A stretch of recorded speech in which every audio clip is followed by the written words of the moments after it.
Hi everyone, it's Vanessa with the Bridgewater Public Library, and this indoor gardening video program is going to be about succulents. Succulents is actually a group of plants that introduced me into the plant world. It was kind of my first love with plants.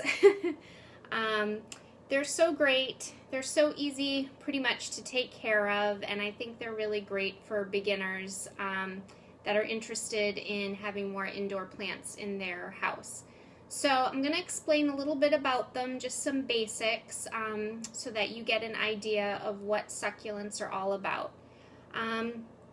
So I guess I'll start with a good rule of thumb is to always have your succulents in a pot that has a really good drainage hole in the bottom. That is kind of key because these plants absolutely need to have really good drainage. They cannot sit in water or they will rot. You definitely want them to dry out completely before watering, and these plants usually you can water them once a week, but they can even tolerate if you go 2 or 3 weeks without it, depending on your climate. These are plants that actually thrive if you neglect them a little bit. So that's always a good rule of thumb. If you don't have a container with a drainage hole, like you could keep it in its nursery pot and then just put it in another little container. Just so that you can always make sure there's drainage.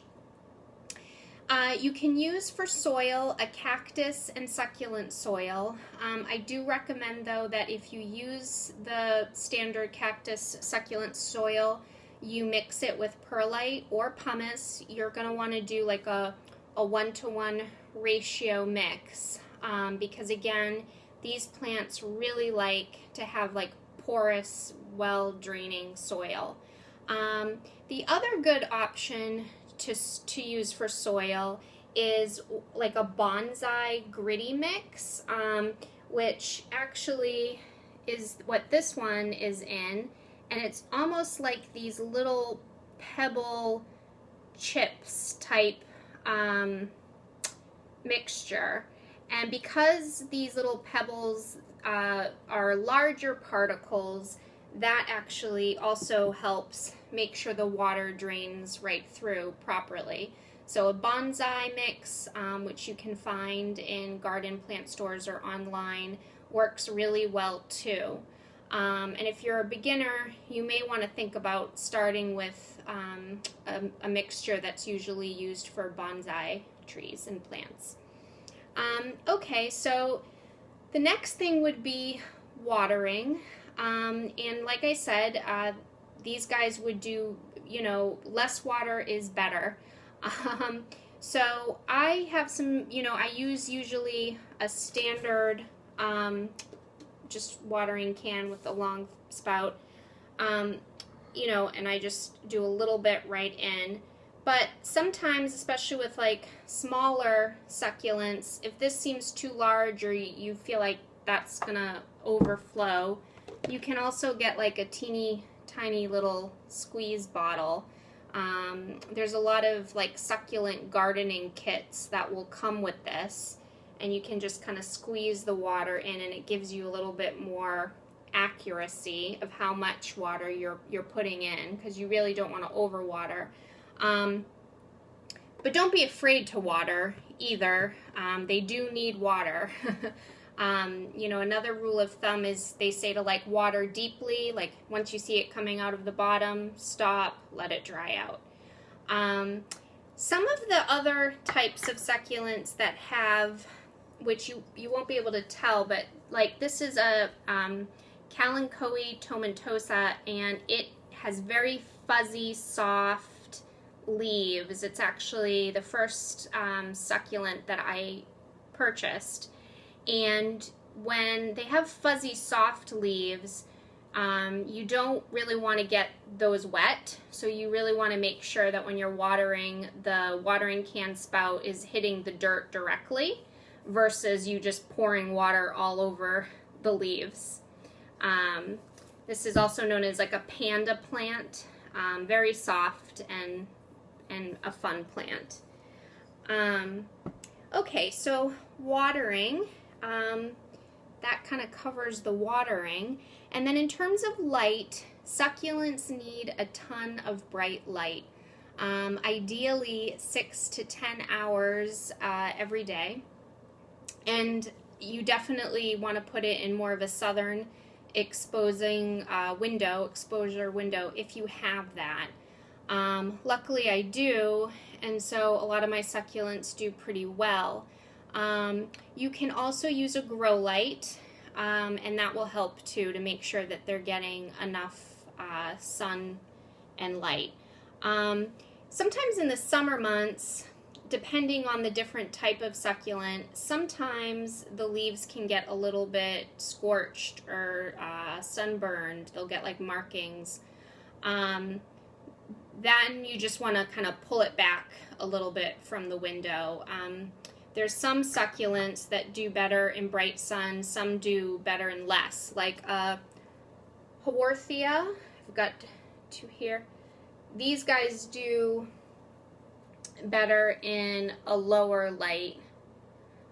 These are kind of good for your office or your desk, where there's less light, but they still need light.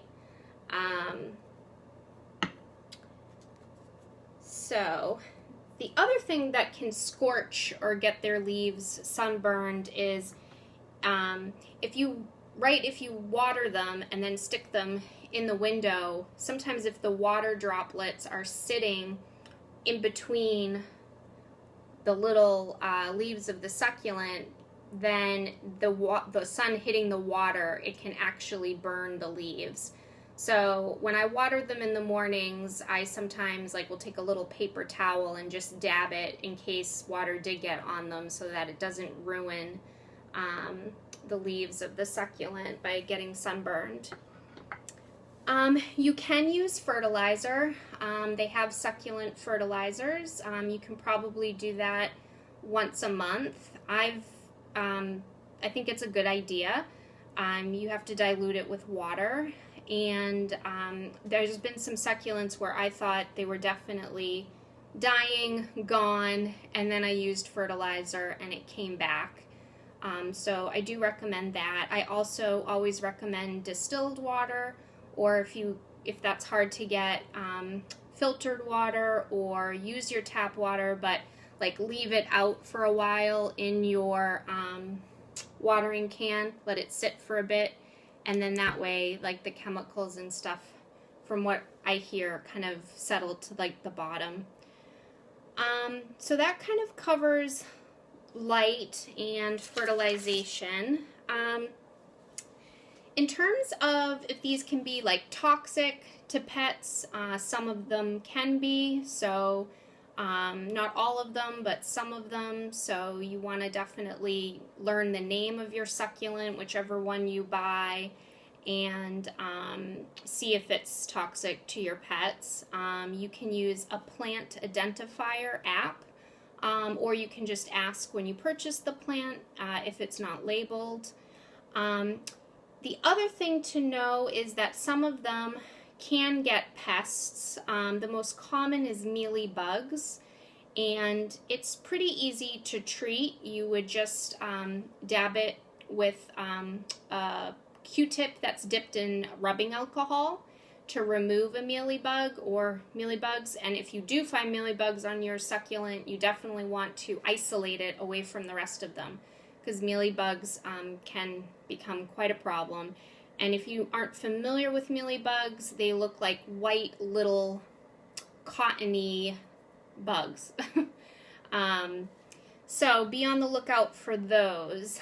The other good tip that I would recommend is, and you can, if you buy a succulent gardening kit, a lot of them come with it, but it's these little tweezers. And what these tweezers are good for, I'm trying to see if I have an example, but I don't at the moment. It's good for taking off dead old leaves. and it is good to do that. That helps prevent them getting pests, and it's always good just to take dead leaves off of plants, but sometimes that's hard to do on a succulent, like, you know, when you have like one that's, you got to go in to get some of the other ones that are underneath. And usually a succulent will drop its leaves that are at the base, at the bottom, so it's allowing for more to grow. So tweezers are helpful to kind of pick them out. The other helpful thing is when you're using a pot with a drainage hole, you can buy these. You may have seen them before, but they're like these little mesh squares, mesh squares that go into the bottom of the pot before you put the soil in to cover the drainage hole so that the soil or the rocks, if it's the bonsai mix, that those aren't falling out of the drainage hole. So some of my plants have these, and these can be trimmed and cut. It doesn't have to be a square. So these are also a good little thing to have when you're potting up succulents. So generally when you think of succulents, they typically don't like the cold weather. There's many different varieties, but there's two kind of main groups of succulents. One is cold hardy succulents and one is soft succulents. Soft succulents mean they really can't handle frost. And then cold hardy is that they can handle 4 seasons and frost. So usually cold hardy succulents are, you know, doing better outdoors, and then you can obviously bring them in. But soft succulents are usually best for indoors. You know, in various places, succulents are outdoors all year round.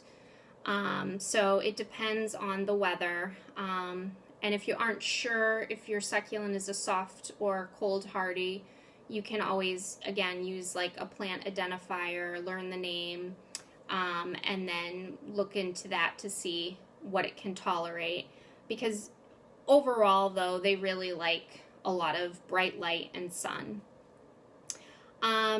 If they're not getting bright light and sun, or just not enough, something can happen where they stretch out. This doesn't just happen with succulents, it happens with other plants. They can get a bit leggy, or the other term for it is etiolated. So I'll show you an example. I have 2 examples. This one is very leggy and stretched out. I kind of like the look of it, but anyways, you can kind of behead them or trim them, and then replant them to make them less leggy and give them more opportunity for better growth. Here's another one that's doing that right here. So it's got this very long stem.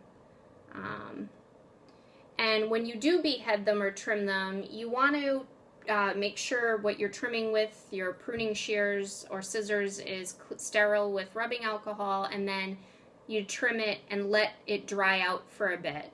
And then after you let it dry out is for like a day. And then it's what's called scabbing over. It kind of at the bottom will kind of like look like it calluses over where you cut it. Then you can put it in soil and start, you know, slowly watering it once a week and making sure it's getting sun. And I actually did that with these, which these are already starting to get leggy again, but these were like giant, and I trimmed them and put them in this smaller container just to kind of manage it a bit. So that just means that they're stretching, they're growing and stretching to, you know, usually trying to get closer to the light. So I have all of these on like a windowsill, so some get more light than others, and the ones that are stretching are like stretching to the sun, basically. Let's see, what else? I said some succulents can tolerate lower light, but you do have to kind of make sure you have those types. There's also some fun hanging ones. So right here I have a string of dolphins. This is a great one. And I also have, that's kind of different, is like a string of pearls. Right here. This one could use a little bit of watering. A good way to tell if your succulent needs watering is if the leaves look a little wrinkled or puckered. That's a good indicator that it needs water. If the leaves look more translucent or mushy, that means you've probably overwatered. So those are two signs you can look for on the leaves of succulents. So yeah, they're great plants to have. They're great for beginners. There's so many different kinds, so they're really fun to collect. And that's pretty much the basics on succulents. So I hope that you've learned some tips. And I'm going to probably be doing another video on some different varieties of succulents and getting a little bit more into depth about them. But that's it. Thanks, guys.